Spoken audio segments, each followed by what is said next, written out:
ಈಗ ಮತ್ತೊಬ್ಬ ಪ್ರಮುಖರಾದಂಥ ರಮೇಶ್ ಬಾಬು ಅವರು ಇಲ್ಲಿ ಮಾತನಾಡಬೇಕು ಅಂತೇಳಿ ಪ್ರಾರ್ಥನೆ.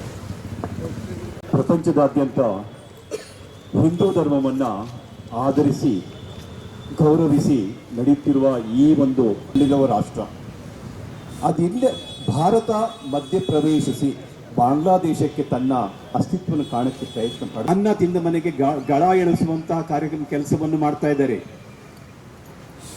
ನಮ್ಮಿಂದಾನೇ ಉದ್ಧಾರ ಆಗಿದ್ದು ಅವರ ಜನಗಳೆಲ್ಲ ಕೃತ್ಯ ಎಸಗ್ತಾ ಇದೆ.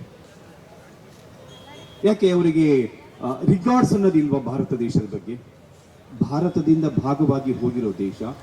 ನೋಬೆಲ್ ಪ್ರಶಸ್ತಿ ವಿಜೇತ ಮುಖ್ಯಸ್ಥ, ಬಾಂಗ್ಲಾದೇಶದ ಮುಖ್ಯಸ್ಥ, ಅವನಿಗೆ ಹೇಗೆ ಬುದ್ಧಿ ಕಲಿಸ್ಬೇಕು ಅಂತ ಬಿಡಿ ಈಗಾಗಲೇ ನಮ್ಮ ಕಾರ್ಯಕ್ರಮಗಳು ತಯಾರಿ ನಡೀತಾ ಇದೆ.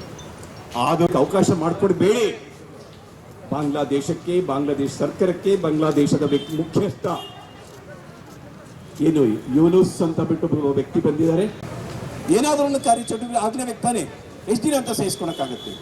ಅದಕ್ಕೆ ಅವಕಾಶ ಕೊಡಬಾರ್ದು.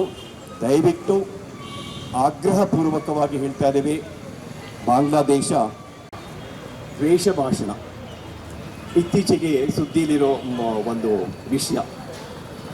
ದ್ವೇಷ ರಾಜಕೀಯ ಮಾಡ್ಬೋದು, ಪನಿಷ್ಮೆಂಟ್ ಕೊಡಬೇಕು. ಕೇಸರಿ ಶರ್ಟ್ ಹಾಕ್ಕೊಂಡ್ರೆ ಪನಿಷ್ಮೆಂಟ್ ಕೊಡಬೇಕು, ಕೇಸರಿ ಶಾಲ್ ಹಾಕ್ಕೊಂಡ್ರೆ ಪನಿಷ್ಮೆಂಟ್ ಕೊಡಬೇಕು. ಈಗ ದ್ವೇಷ ಭಾಷಣ ಕೇಳಿದ್ದಾರೆ, ವಾಕ್ ಬಗ್ಗೆ ಮಾತಾಡ